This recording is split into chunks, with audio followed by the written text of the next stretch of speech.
In the heart of a quaint town, nestled among rolling hills and meandering streams, I grew up in a world far removed from the glitz and glamour of city life.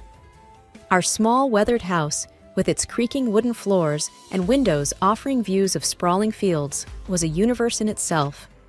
It was here, amidst the simplicity and warmth of family love, that my story began. My parents, though not affluent, were rich in kindness and wisdom. My father, a local carpenter, had hands that were roughened by years of labor, but gentle in touch, crafting not just furniture, but also instilling in me the values of hard work and humility. My mother, a schoolteacher, filled our home with books and stories, weaving tales that sparked my imagination and nurtured my dreams. Life in our small town was unhurried and unpretentious. Neighbors greeted each other with familiarity, and community events were the highlights of our social calendar. I cherished this life, finding joy in the small pleasures, the fresh scent of earth after rain, the rustling of leaves underfoot, and the chorus of birds at dawn. It was at the local library where I first encountered Mark. He was unlike anyone I had known, a visitor from the city, with an air of sophistication yet an unassuming nature. His family was well known in the business circles, their wealth and influence reaching far beyond the city's skyscrapers. But Mark, with his easy smile and genuine interest in my mundane tales, was a refreshing anomaly in that world. Our initial conversations were tentative, like two worlds cautiously orbiting each other. He spoke of city life, the fast pace, the endless opportunities, and the dazzling lights. I shared stories of my town, the annual harvest festival, the serene walks by the stream, and the close-knit community. In those early days, we would often meet at the old park bench by the lake, our conversations stretching for hours. The lake, with its placid waters reflecting the changing hues of the sky, bore witness to our growing connection, an invisible thread weaving our disparate worlds into one. "Anna," Mark said to me one evening, his voice tinged with a vulnerability I had not seen before. "I have always been surrounded by people who care more about wealth and status. But with you, I found a serenity that I didn't know existed. You've shown me a different way of life, one that's genuine and full of warmth." His words stirred something deep within me. "Mark, where we come from doesn't define us. It's who we are when we're together that matters. You've brought a new perspective into my life, opening my eyes to dreams I never dared to have." As our relationship deepened, Mark confided in me about his family, particularly his mother, a woman of elegance but stringent expectations. He spoke of her with respect, yet there was an underlying concern in his words. "She has her own ideas about who I should be with. I'm just worried about how she'll react to us." I reached out, taking his hand in mine, feeling the slight tremor. "We'll face that together," I assured him. "Love isn't about backgrounds or expectations. It's about two people who choose each other against all odds." The day Mark proposed was as unassuming as our love. No grand gestures, just a heartfelt promise of a life together. As I looked into his eyes, brimming with hope and love, I knew this was just the beginning. The evening I was set to meet Mark's family, my nerves were on edge. The grandeur of their mansion loomed large as we approached, a stark reminder of the different worlds Mark and I came from. Mark held my hand, giving me a reassuring look. "Just be yourself, Anna. That's all you need to be." I smiled weakly, trying to quell the rising anxiety. "I just hope your mom doesn't think I'm out of place." Mark sighed, a hint of concern in his eyes. "Mom can be a bit much. Just remember, I'm here with you." As we entered the opulent dining room, Mark's mother, Marion, a statuesque woman with an air of austerity, greeted us. Her eyes quickly took me in, a flicker of disapproval passing over her face. "So, this is the young lady who's captured my son's heart. Interesting choice, Mark." Dinner was an elaborate affair, the table set with dishes I couldn't even name. Mark's mother, ever the gracious host, offered me a plate with a sly smile. "I suppose these dishes might be a bit too sophisticated for your taste, Anna. We can get something simpler if you'd prefer." I felt a flush of embarrassment, but managed a polite decline. "No, thank you. I'm always eager to try new things." As the evening progressed, Her comments grew more pointed. She eyed my dress, a simple but neat outfit I had thought was appropriate. "Is that what passes for evening wear in your town? It must be challenging to find good clothes on a modest budget." Mark jumped in, trying to steer the conversation elsewhere, but his mother was unrelenting. "Tell me, Anna, what do your parents do? It's always fascinating to learn about different walks of life." I answered, feeling the weight of her judgment. "My father is a carpenter, and my mother is a schoolteacher." "Oh, how quaint," she replied, her voice dripping with condescendence. "Hardworking people, I'm sure, but I suppose they couldn't offer you much in the way of a financial head start." The meal continued with her taking jabs at my small-town upbringing, my parents' humble occupations, and even my salary, which she had somehow learned about. Each comment was veiled in politeness, but sharp enough to cut. Mark was visibly uncomfortable, his attempts at defending me only seeming to amuse her more. As we left, Mark's father, Daniel, pulled me aside, offering a kind smile. "Anna, you handled yourself well. Don't let her get to you. She'll come around." In the car, Mark apologized profusely. "I'm so sorry, Anna. I didn't think she'd be this harsh." I sighed, a mix of hurt and determination in my voice. "It's okay, Mark. I knew it wouldn't be easy, but I love you, and that's what matters." That night, as I lay in bed, the sting of his mother's words lingered. But beneath the hurt, a resolve was building. This was more than just about fitting in. It was a test of our love and my strength, and I was ready to face it head-on. As the wedding day approached, the air was thick with excitement and, unfortunately, growing tension. Marion, who had taken it upon herself to oversee the preparations, seemed to find a peculiar pleasure in belittling my ideas and choices at every turn. One afternoon, while discussing the wedding plans with Mark and his mother, the topic of the wedding dress came up. I had chosen a simple yet elegant gown that I felt reflected my personality. Mark's mother, however, had other ideas. "That dress, Anna? It's so plain. Don't you want to make a statement on your big day? After all, you're marrying into the family," she said, her voice laced with a patronizing tone. Mark squeezed my hand under the table, giving me a supportive look. "Mom, Anna looks beautiful in that dress. It's her choice, and it's perfect." But his mother was relentless. "Oh, Mark, let's be realistic. This is a high-profile event. People expect a certain standard. Anna, dear, you should consider something more fitting of our family's status." I tried to keep my voice steady, though I felt a sting at her words. "I appreciate your concern, but I really love my dress. It's special to me." Her response was a dismissive wave. "Well, it's your day, I suppose. But remember, it's not just about you. It's about how you represent us, too." As the days went by, her comments became more frequent and cutting. Marion criticized the flower arrangements, the menu choices, even the invitations. Each remark was a subtle dig at my background and my inability to meet her lofty standards. Mark and I had many conversations about this, often late into the night. "I can't believe she's being so difficult," Mark would say, frustration evident in his voice. "I wish she could just see how amazing you are, how you make me happy." I would lie there, feeling his arms around me, a mix of love and sorrow in my heart. I knew it wouldn't be easy, marrying into your family, but I didn't expect it to be this hard. The wedding day dawned bright and clear, a stark contrast to the turmoil churning within me. My parents and I had worked hard to make everything perfect, despite the constant criticisms from Marion. As I dressed in my simple but elegant gown, I hoped the day would pass without incident. The ceremony was beautiful, filled with love and heartfelt vows. Mark's eyes shone with affection and promise as we said our I do's. However, looming over the joyous occasion was the apprehension of the reception to follow, particularly the speeches. As expected, Marion took the microphone, her presence commanding the room's attention. The air was thick with expectation as she began to speak. "Ladies and gentlemen," she started, her voice loud and clear, "today we have gathered to witness the union of my son Mark with Anna, let's say, a person from a different circle." Whispers spread through the guests. I felt a cold shiver run down my spine. She continued, her words sharp and unyielding.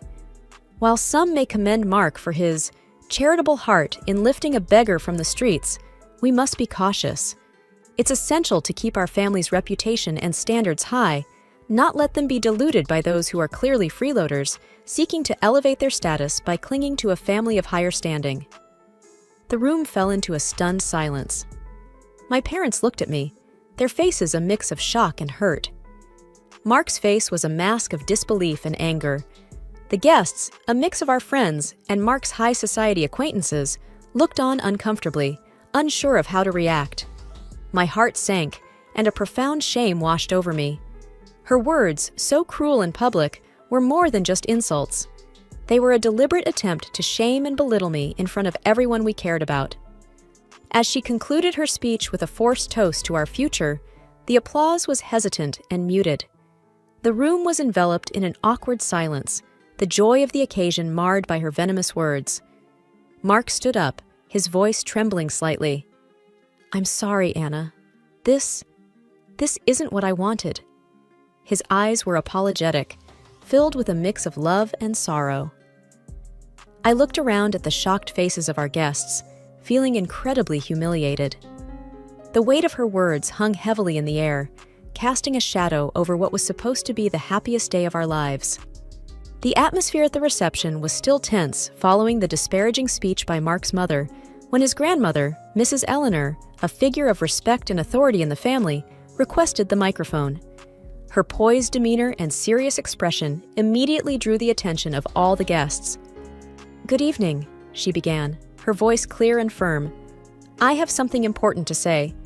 Anna, you have faced unwarranted criticism today, criticism that no one deserves, especially not on their wedding day." I looked up in surprise, and Mark, beside me, appeared equally astonished. Mrs. Eleanor then turned towards Marion. "It seems we have forgotten our own past and where we come from. Let me remind everyone here, especially you, that before you were the lady of this house, you were a maid working under this very roof. It was here that you met your husband." A hush fell over the room. Mark's mother's face turned a shade paler, her eyes widening in shock and embarrassment. Mrs. Eleanor continued, her tone unyielding. "So, for a former maid to stand here and scorn someone for their humble beginnings and modest means is not only ironic, but deeply hypocritical." I could hardly believe what I was hearing. The room was engulfed in a stunned silence, every guest hanging on to Mrs. Eleanor's every word. You, who rose from poverty, should be the last person to judge or belittle another based on their background. We should be proud of Anna's integrity and strength, not deride her for it. The guests shifted uncomfortably, and whispers began to circulate.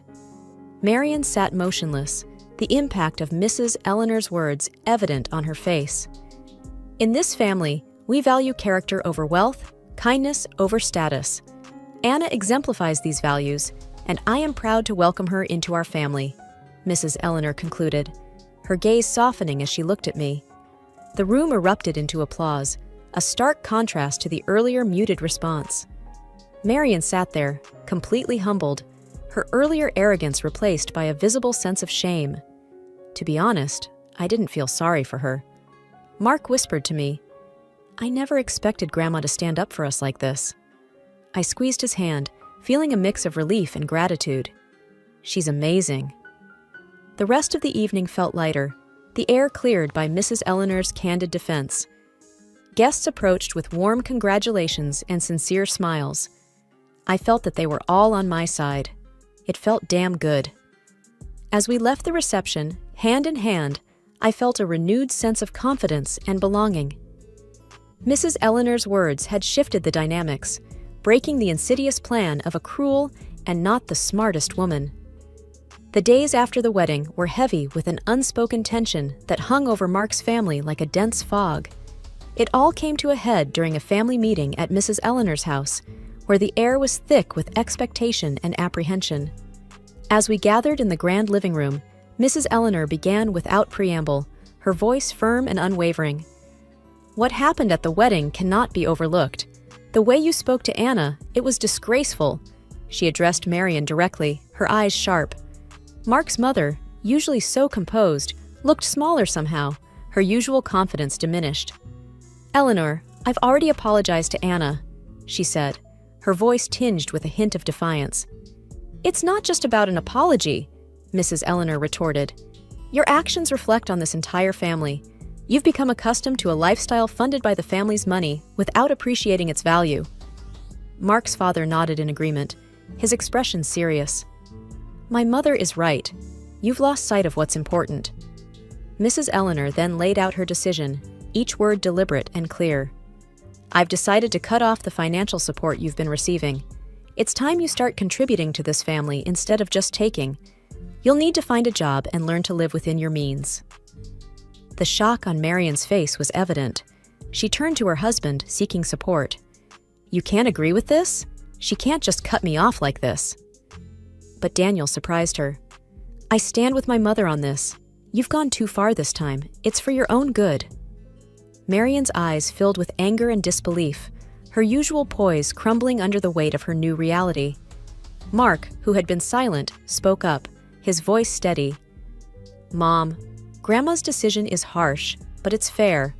You need to understand the impact of your words and actions." I sat there, watching the scene unfold, feeling a mix of sympathy and relief.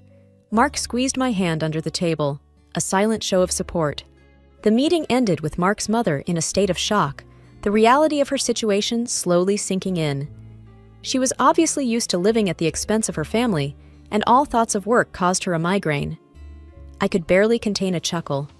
As we left, Mark leaned in close. "I never thought I'd see the day when Mom would be at a loss for words, but maybe this is what she needs to change." I nodded, feeling a cautious hope for the future. Perhaps this will be a new beginning for her, for all of us. The family reckoning had been tough but necessary. It was a pivotal moment that promised to reshape the dynamics within Mark's family, hopefully for the better. The honeymoon was a welcome escape for Mark and me. As we walked along the sandy beaches, the soothing sound of the waves provided a much-needed respite from the recent family turmoil. One evening, as we watched the sunset, Mark wrapped his arm around me. "I'm sorry our wedding turned into such a drama, Anna. I wish things had been different." I leaned into him, feeling the warmth of his embrace. "It's okay, Mark. It wasn't your fault. What matters is we're together now, away from all that stress." Mark sighed, looking out over the ocean. "Yeah, but when we go back, we'll have to face the reality of my mom's situation. It's going to be tough for her." I nodded, understanding his concern. Maybe this will be a chance for her to grow, to see things from a different perspective. We spent our days exploring and our nights talking about our future. The challenges we had faced seemed to strengthen our bond, reaffirming our love to each other. On our last night, as we packed our bags, Mark looked thoughtful. "You know, Anna, everything that happened, it made me realize how important you are to me. I can't imagine going through life with anyone else." I smiled, touched by his words. "I feel the same, Mark. We've been through a lot, but it's only made our relationship stronger. We can handle whatever comes our way, as long as we're together." As we headed back home, I felt a sense of peace. The honeymoon had not only been a break from the chaos, but a time for us to solidify our bond, to prepare ourselves for the new chapter in our lives. We were returning to a changed reality, but we were doing it together, stronger and more united than ever. The future was uncertain, but I was ready to face it with Mark by my side. Coming back from our honeymoon, Mark and I were unsure of what awaited us at his family home. The car ride was quiet, both of us lost in our thoughts about the new family dynamics. As we arrived, the first thing we noticed was the absence of Mark's mother. Inside, we were greeted by his grandmother, Mrs. Eleanor, who wore a knowing smile. "Welcome back, you two. I suppose you're wondering about the changes here," she said, her tone light but with an undercurrent of seriousness. "Yes, where's Mom?" Mark asked, looking around. Mrs. Eleanor took a deep breath, her smile still in place. "Well, after you left, Marion caused quite a scene. Demanded that I restore her financial support. When I refused, she decided to leave. She's now living in a small apartment and, from what I hear, is looking for a job." Mark and I exchanged glances, the news sinking in. It was a drastic change from the luxurious life she was used to. "And there's more," Mrs. Eleanor continued, leaning in as if to share a secret.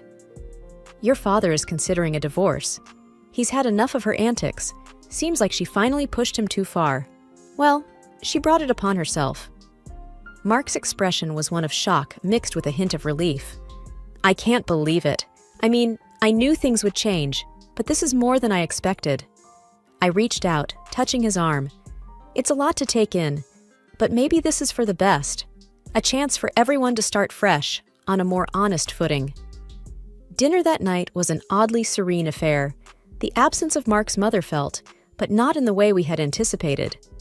The conversation was more open, and for the first time in a long time, it felt like there was a real sense of family. As we drove home later that evening, Mark was pensive. "I always hoped for a change, but I didn't expect it to happen like this. It's going to be a big adjustment for Mom."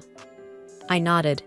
"It's a tough situation, but maybe it's a necessary step for her to grow, and for your dad too, to find some peace." The ride home was reflective, both of us contemplating the new reality we were returning to.